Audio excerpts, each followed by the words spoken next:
fondateur d'Afrique Média et le monde entier. J'ai l'impression qu'on est en train d'organiser l'horizon funeste d'un système qui est mis en place par un certain nombre de prédateurs. Vous savez, qui vole un œuf volera une maison.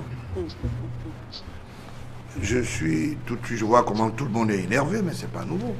D'abord, il y a un mécanisme de marché qui est mis en place, qui est sous-entendu, qui est géré par des institutions extérieures. Je voulais parler des créateurs de richesses, et ces institutions nous sont sur le plan de financement.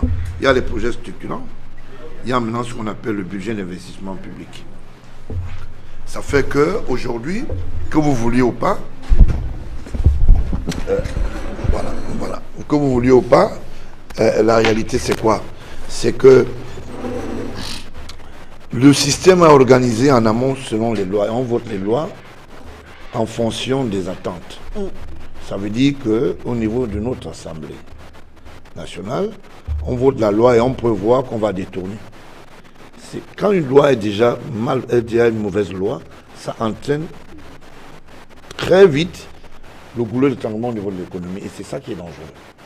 Pourquoi? Parce que ces espaces sont occupés par des antipatriotes qui estiment à un moment qu'ils doivent poser des actes. Et Nganou Djoumissi a trouvé ce système. C'est un ancien sous-préfet. Et je sais qu'il a eu mal à partir avec l'argent public quand il était sous-préfet. Et c'est l'un des premiers sous-préfets qui a conçu une maison à côté du lycée bilingue à Yaoundé. Et ça a permis qu'il achète en perspective les postes. C'est inadmissible dans un pays comme le nôtre, où on floue les Camerounais. Nganou Djoumissi n'est pas un prédateur, c'est un alligator. Parce que, vous savez, ce qui m'amuse dans tout ce que vous dites, l'espèce d'animal qui a disparu il y a longtemps et qui revient, je mets ça entre guillemets, au retour du chef de l'État, ce genre de monsieur, quand il sort, on le ménote. C'est des positions qu'il faut prendre. On n'a pas besoin de venir faire la diatribe linguistique. On te ménote et ta route est quelque part et tu réponds de tes actes. Parce qu'on a atteint un niveau dans ce pays où le cynisme s'est installé à la place du patriotisme. Nganou Djoumissi pose cet acte parce que c'est la continuité, ce sont les effets de continuité.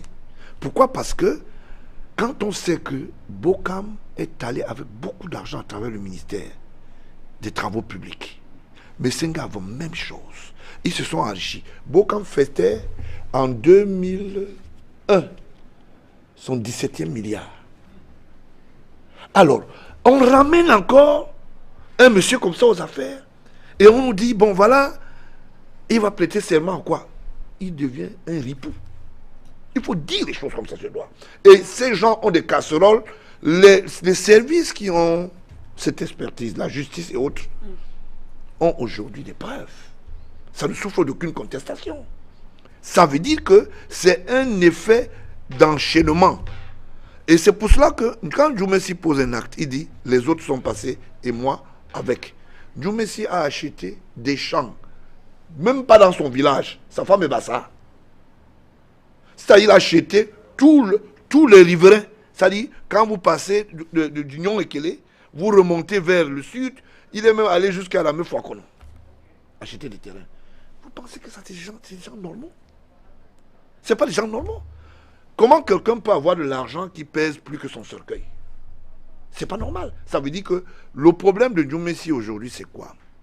C'est qu'on cesse de nous parler de l'arbitrage, de la justice. Quand un ministre pose un acte comme ça, quand il sort de chez lui, on le ménote. Télévision en vue. On s'en fout. Un ripou mérite la mesure pressante. Parce que plus on parle, ça énerve les gens. Les gens ont l'impression qu'il y a un laisser-aller. Et puis, la mesure punitive arrive avec des orthodoxies de défense. Non, il faut les avocats. Oui, d'accord, mais étant d'abord à l'intérieur. C'est comme ça que ça va se passer. Nganou Djoumissi est parti du ministère du Minipat pour les radios communautaires. Il a trouvé un de ses prédécesseurs qui a fait un travail, quand quelqu'un fait quelque chose de sérieux. Oui, oui. Moutazi a lancé le projet d'aide des radios communautaires et disons, on a domicilié un certain nombre de trucs. D'autres ont détourné même quand on leur a donné, ils n'ont rien fait avec. Il y a un certain nombre de radios qui sont nées, Galaxy, Nyassa, c'est vrai que Nyassa a bouffé 148 millions, on n'a pas vu là où c'est passé. Nyassa Soleil, il faut dire Radio Soleil, parce qu'il faut rester, il a ce qu'on appelle, pour lui, les 148 millions ont servi pour Facebook. Quand il fait Facebook, c'est 148 millions. Donc, ça fait que il a suivi ce projet. On a vu ce monsieur sortir de l'argent. Dieu merci, il est propriétaire des radios et télévisions. Ça veut dire qu'il est logiquement un directeur de publication. Il présente un dossier. Il fait passer un dossier prête-nom. Ça veut dire que... Comment on peut encourager cela? Le jour où la route s'est affaissée, je suis le premier usager au lieu d'Izeka et j'appelle Ganou Djoumessi au téléphone. Vous savez à quelle heure il est arrivé? Il est arrivé le matin. Je parle, je l'ai rencontré dans son bureau. Je le regardais comme un sorcier. J'ai passé la nuit avec le commandant de brigade de la localité de Boumiébel. Parce que quand ça s'est affaissé, il y a un de mes chauffeurs qui a failli se retrouver dans le ravin parce que nous étions en train de suivre et on a suivi un bruit assourdissant. Le camion qui passait s'est rabattu avec les roues. Le garçon, c'est nous qui lui avons demandé de descendre parce qu'il a tenté d'accélérer. On a dit non, tu vas crever, tu vas tomber. Et ça s'est élargi avec le courant d'eau. Vous comprenez que... Vous savez quand je l'ai rencontré, ce qu'il m'a dit? Monsieur Baron là, nous vous remercions du sens du patriotisme que vous avez. C'est très bien. Vraiment, ça a une cote d'alerte. Voilà. Je me rappelle ce jour, il portait une veste carrelée. Je l'ai regardé, il était assis.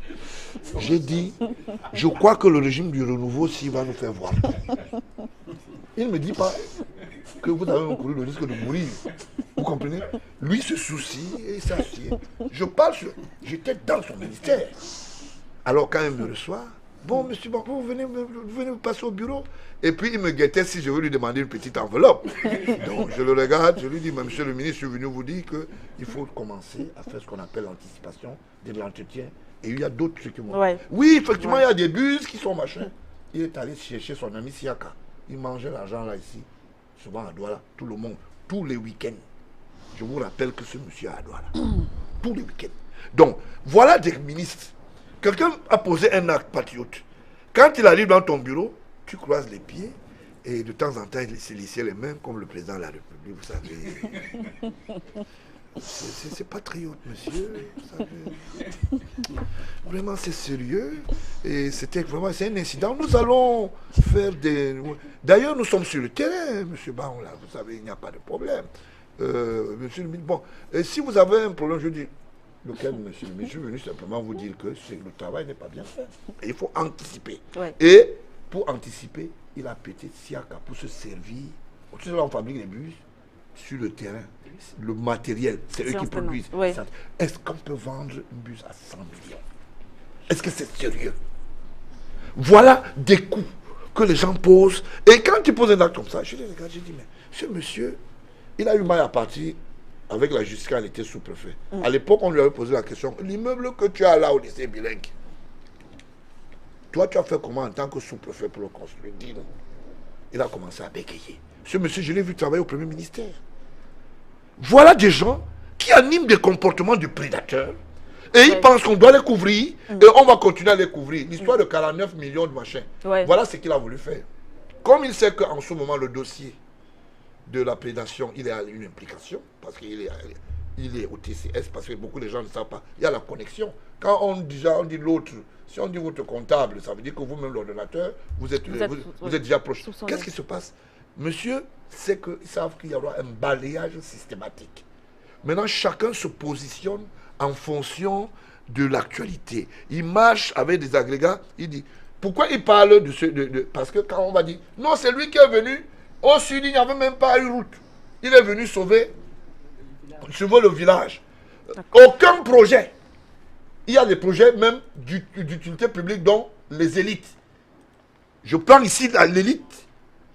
du Sud, donnez-moi le nom, même un marché de 100 millions que ce monsieur a fait. Rien du tout. Il prend des petits-enfants, comme les abbés sur les varices, il prend, il met, il les fait croire aller faire le reprofilage. On fait un reprofilage d'une route à 400 millions, avec des avenants, et une route qui entre dans un champ. Ça veut dire que vous avez votre champ. Et ce sont ses complices.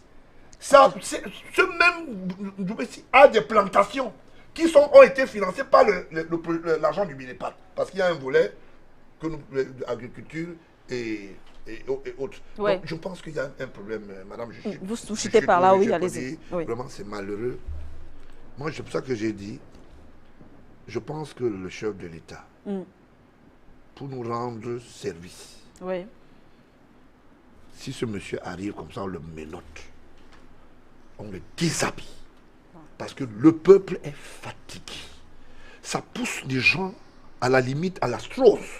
Parce qu'on ne peut pas fonctionner avec des gens. On crie. Ils sont tous les jours en train de poser les mêmes actes. Ils posent les mêmes actes. Ils posent les mêmes actes. Même l'argent de l'horizon funeste de Mme Foning, il a détourné. C'est lui qui attendait au niveau de... Comment vous appelez la route qui est montante en allant à l'ouest, là, du côté de Tchang. C'est lui qui recevait les gens. C'est lui qui a fait les collectes. Je le prends lui-même à témoin. Est-ce qu'il peut nous donner la comptabilité seulement de son ami d'hier, la défunte Mme Foning? Voilà des gens, pour moi, qui n'ont rien à voir avec le chef de l'État, parce qu'ils posent des gens. Et ils sont très proches de la révolution qui est installée aujourd'hui sur le plan social. Qu'on les mette à la place publique et qu'ils soient jugés. Merci à vous, Président Gilbert Baronla. Avant de poursuivre sur ce plateau,